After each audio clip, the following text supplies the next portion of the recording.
everyone, Craftsman Exterior Remodeling out here on another James Hardie Reside project.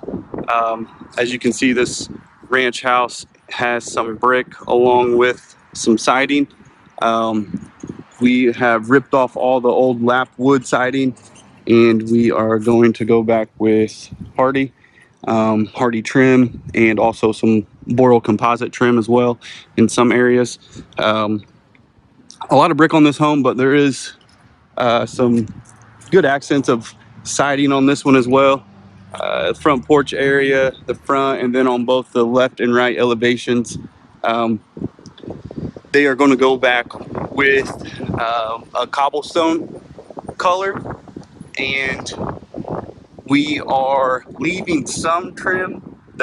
What you can see up here, their roofline trim. This is going to be staying. It's actually cedar that's in really good shape, and the homeowner didn't want to replace that right now. So we are going to replace all the window trim, all the door trim. There's some brick transition trim as well that will be Hardie and Boral. They're going with pre-finished siding, and since there's so much trim that's being left on the roof line and soffits, we're going to put up primed trim, and then we're going to give this house a new fresh coat of paint.